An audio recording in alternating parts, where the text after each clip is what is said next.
Assalamualaikum warahmatullahi wabarakatuh.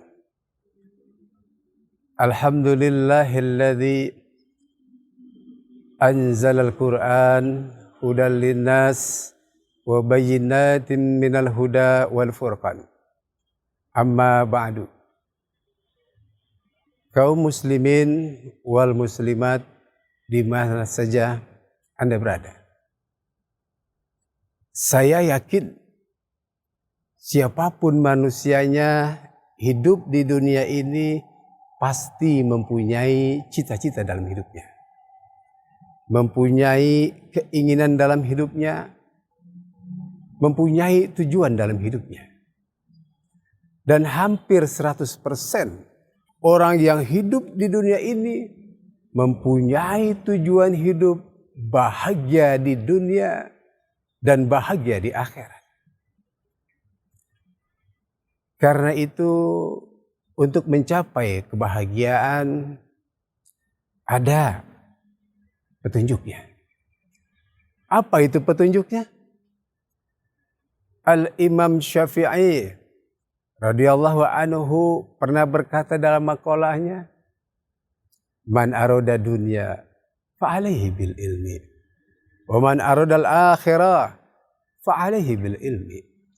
Wa man arada dunya wal akhirah fa'alaihima bil ilmi." Siapa orang yang menginginkan hidupnya baik di dunia, bahagia di dunia dan akhirat, harus dengan ilmu. Lalu kalau kita berbicara ilmu apa, saudara? Sumber dari segala sumber ilmu adalah Al-Quran. Karena itu siapapun manusianya kalau dia beriman pada Al-Quran pasti hidupnya akan selamat. Mau dia jenderal ataupun kopral, mau dia pejabat ataupun rakyat, mau dia pengusaha ataupun pekerja biasa, kalau dia memakai Al-Quran sebagai petunjuknya, pasti hidupnya akan selamat dunia dan akhirat. Contoh, seorang pejabat ketika dia mau berbohong, Al-Quran berbicara, "Wallahu ya'lamu ma tu'siruna wa ma yu'linun." Demi Allah, Allah mengetahui apa yang kamu rahasiakan dan apa yang kamu tidak rahasiakan.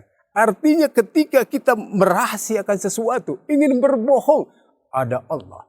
Ketika pejabat ingin berbohong, dia kembali pada Al-Quran, tidak jadi. Kenapa? Karena merasa diawasi oleh Allah.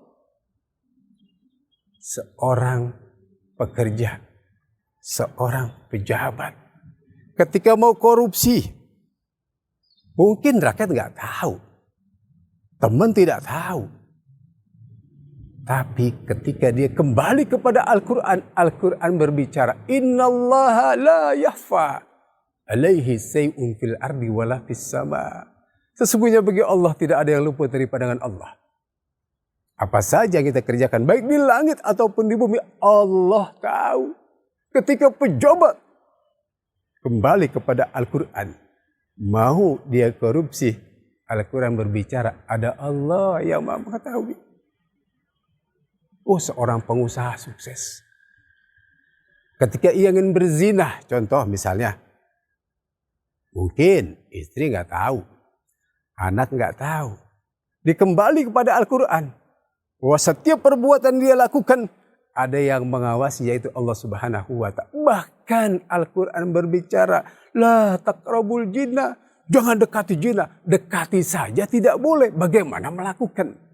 Karena itu siapapun manusianya, kalau dia berimam kepada Al-Quran dalam hidupnya, pasti orang tersebut akan selamat fid dunya wal akhirah. Karena itu Rasulullah Sallallahu Alaihi Wasallam pernah bersabda dalam sebuah hadis yang datang dari Ibnu Mas'ud radhiyallahu anhu.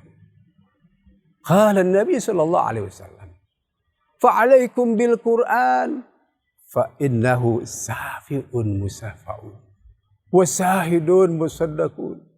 Faman ja'ala imamahu qadahu ilal jannah liman ja'ala khalfahu saqahu ilan nar. Rasul mengatakan, hendaklah kalian selalu bersama Al-Quran. Sesungguhnya Al-Quran akan memberimu syafaat minad dunya ilal akhirah. Nanti Al-Quran berbicara. Faman ja'ala imamahu qadahu ilal jannah. Barang siapa yang menjadikan imam itu Al-Quran sebagai pimpinan, sebagai imam, maka nanti akan ditarik ke dalam surga oleh Al-Quran. Wa syahidun musyadakun. Persaksian Al-Quran. Al-Quran berbicara bahwa ini bulan bin bulan selama hidupnya di dunia selalu membaca Al-Quran dan mengamalkan Al-Quran. Aku tarik dia ke dalam surga. Allah membenarkan. Dan sebaliknya, liman ja'ala halfahu saqahu ilan nar. Barang siapa yang membelakangi Al-Quran, tidak pernah dibaca apalagi diamalkan dalam hidupnya, nanti akan didorong ke dalam neraka oleh Al-Quran. Kata Allah, wasahidun musadakun. Persaksian Al-Quran dibenarkan oleh Allah Subhanahu wa ta'ala. Karena itu kembali kepada Al-Quran. Al-Quran akan berikan syafaat minad dunya ilal akhirah. Kalau kita berbicara minad dunya ilal akhirah, berarti kita akan mengalami beberapa proses. Saudara, sekarang kita hidup di dunia, betul. Setelah kita hidup di dunia, kita akan hidup di alam barzah. Dan siapapun manusianya, sekuat apapun dia, sepandai apapun dia, ketika masuk alam barzah, yang pertama dia akan bertemu dengan malaikat Allah yang namanya malaikat Munkar dan Nakir. Akan ditanya oleh malaikat Munkar dan Nakir, man rabbuka, siapa Tuhanmu? Man dinuka, apa agamamu? Man kitabuka, siapa kitabmu? Man ikhwanuka, siapa saudaramu?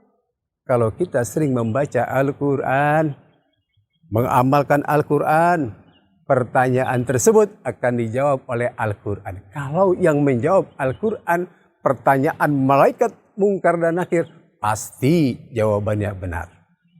Saudara, apakah Anda pernah bertemu dengan malaikat Munkar dan Nakir? Rasulullah Sallallahu Alaihi Wasallam pernah bertanya kepada malaikat Jibril, wahai Jibril, engkau kan sering mengantarkan wahyu kepadaku. Aku tidak pernah melihat wajah sesungguhnya, wajah kamu seperti apa. Apa kata malaikat Jibril? Jangan Habibullah Muhammad, nanti kamu akan pingsan kalau melihat wajah aku sesungguhnya. Apa kata Rasul? Jibril, enggak apa-apa, biar saya pingsan. Yang penting saya ingin melihat wajah kamu sesungguhnya seperti apa. Malaikat Jibril lapor kepada Allah. Saudara, ya Rabb, bagaimana ini kekasihmu Habibullah Muhammad SAW ingin melihat wajah aku sesungguhnya? Apa kata Allah? Ajak kekasihku Muhammad SAW pergi ke lapangan yang luas. Setibanya di lapangan yang luas, wahai Habibullah Muhammad, apakah engkau sudah siap untuk melihat wajahku sesungguhnya? Siap wahai Jibril. Begitu malaikat Jibril perlihatkan wajah sesungguhnya, Nabi kita Muhammad Sallallahu Alaihi Wasallam pingsan, saudara. Kenapa pingsan? Ternyata malaikat Jibril wajahnya besar sekali. Itu wajahnya saja menutupi luasnya langit. Masya Allah. Bahkan dalam riwayat dikatakan itu malaikat Jibril mempunyai 600 sayap. Satu sayapnya itu terbentang mim masyriq ilal maghrib, dari timur sampai barat. Panjang.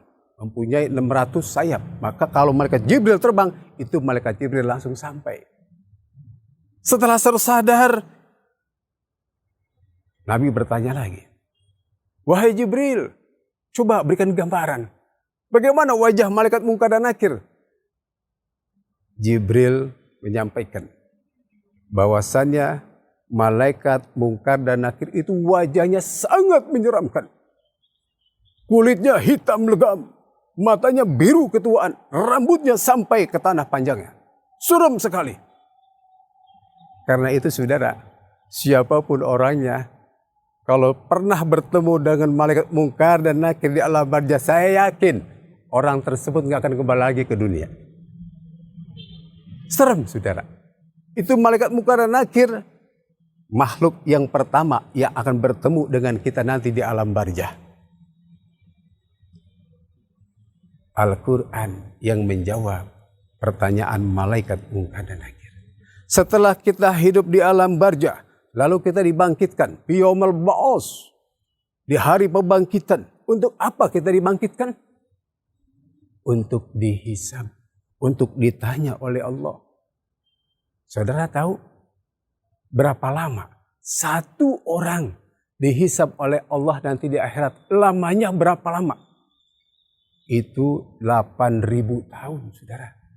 Bayangkan, kita dihisab, yaumil hisab, satu orang 8.000 tahun. Betapa lamanya. Salah satu yang meringankan hisab kita nanti adalah banyak sedekah. Lalu ketika kita menunggu di waktu yang lama itu, 8.000 tahun, Al-Quran setia menemani kita, memberikan naungan kepada kita.